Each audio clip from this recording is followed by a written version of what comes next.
whose main theme in many of his articles is the necessity of the U.S. waging war against Iraq and Iran. Henry Kissinger, one of the many Pentagon advisors, Kissinger sits on the Pentagon's Defense Policy Board under Pearl.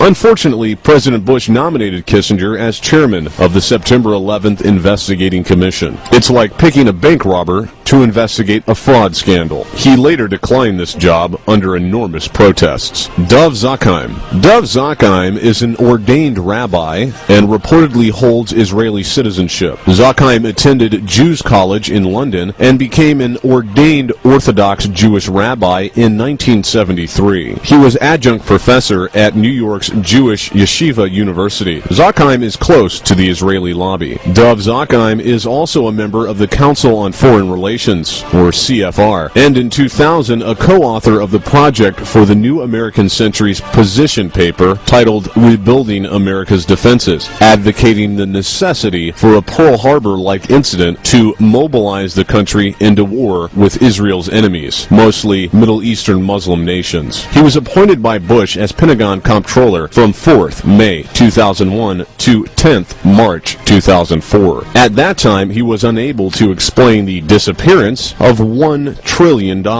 Actually, nearly 3 years earlier, Donald Rumsfeld announced on 10th September 2001 that an audit discovered $2.3 trillion was also missing from the Pentagon books. That story, as mentioned, was buried under 9/11's rubble. The two sums disappeared under Zakheim's watch. Despite these suspicions, on 6th May 2004, Zakheim took a lucrative position at Bose Allen Hamilton, one of the most prestigious strategy consulting firms in the world. One of its clients then was Blessed Relief, a charity said to be a front for Osama bin Laden. Bose Allen and Hamilton then also worked closely with DARPA, the Defense Advanced Research Projects Agency, which is the research arm of the Department of Defense. Intelligence concerning Dov tells us that he is a dual Israeli-American citizen and has been tracking the halls of the U.S. government for 25 years, casting defense policy and influence on Presidents Reagan, Clinton, Bush Sr., and Bush Jr. Further intelligence points out that most of Israel's armaments were gotten thanks to him. Squads of U.S. F-16s and F-15s were classified as military surplus and sold to Israel at a fraction of their value. Kenneth Edelman, one of the many Pentagon advisors, Edelman also sits on the Pentagon's Defense Policy Board under Pearl and is another extremist pro-Israel advisor who supported going to war against Iraq. Edelman frequently is a guest on Fox News and often expresses extremist and often ridiculous anti-Arab and anti-Muslim views. Through his ignorance, he actually called Arabs anti-Semitic on Fox News, dated 28 November 2001,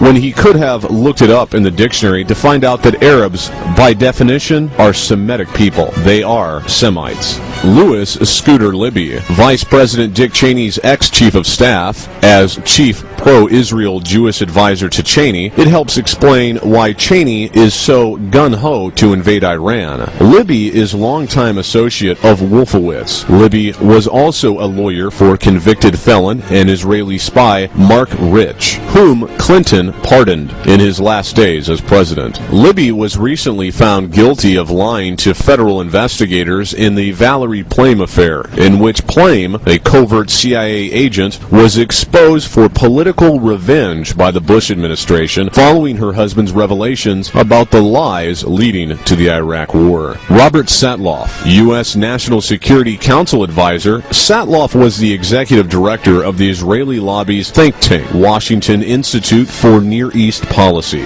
Many of the Israeli lobby's experts come from this front group, like Martin Indyke. Elliot Abrams, National Security Council advisor, he previously worked at Washington-based think tank Ethics and Public Policy Center. During the Reagan administration, Abrams was the Assistant Secretary of State, handling, for the most part, Latin American affairs. Played an important role in the Iran-Contra scandal, which involved illegally selling U.S. weapons to Iran to fight Iraq, and illegally funding the Contra rebels fighting to overthrow Nicaragua's Sandinista government. He also also actively deceived 3 congressional committees about his involvement and thereby faced felony charges based on his testimony. Abrams pled guilty in 1991 to 2 misdemeanors and was sentenced to a year's probation and 100 hours of community service. A year later, former President Bush, Sr., granted Abrams a full pardon. He was one of the more hawkish pro-Israel Jews in the Reagan administration's State Department. Mark Grossman,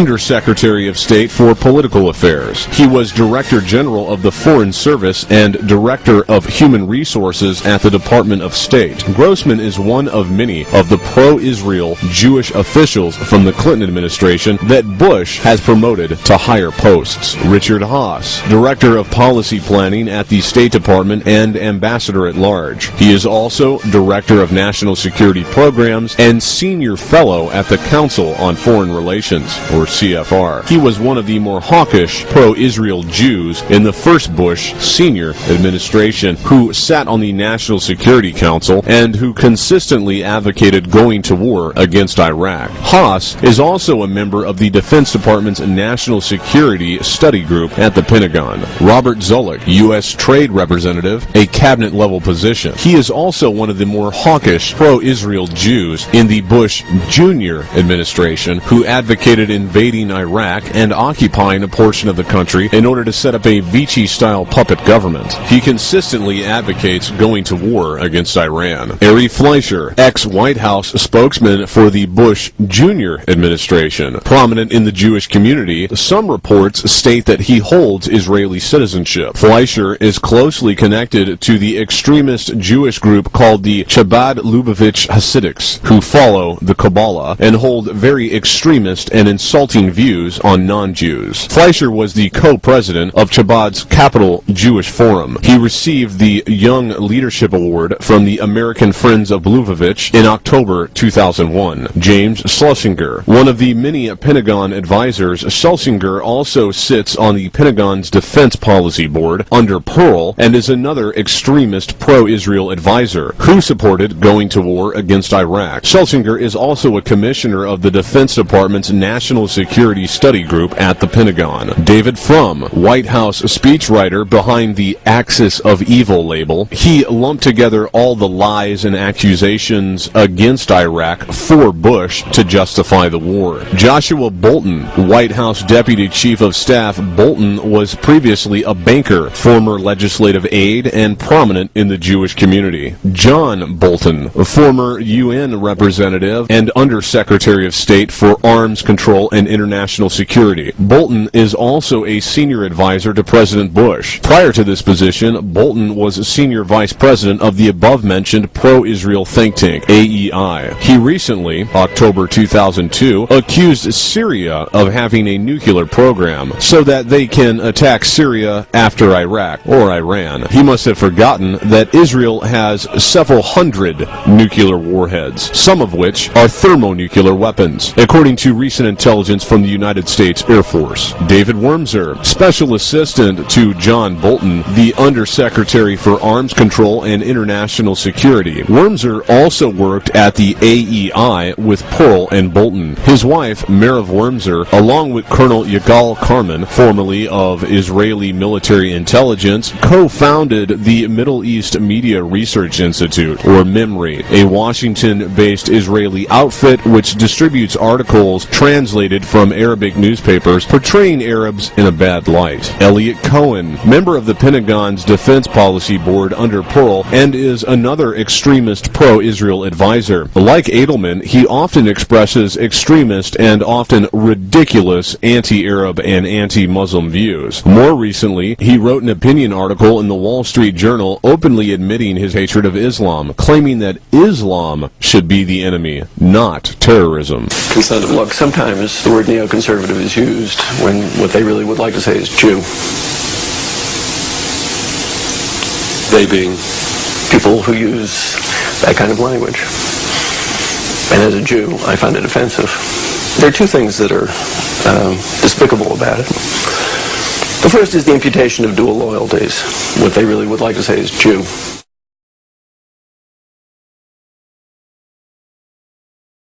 L. Sembler, president of the Export-Import Bank of the United States, a prominent Jewish Republican and former national finance chairman of the Republican National Committee. The Export-Import Bank facilitates trade relationships between U.S. businesses and foreign countries, specifically those with financial problems.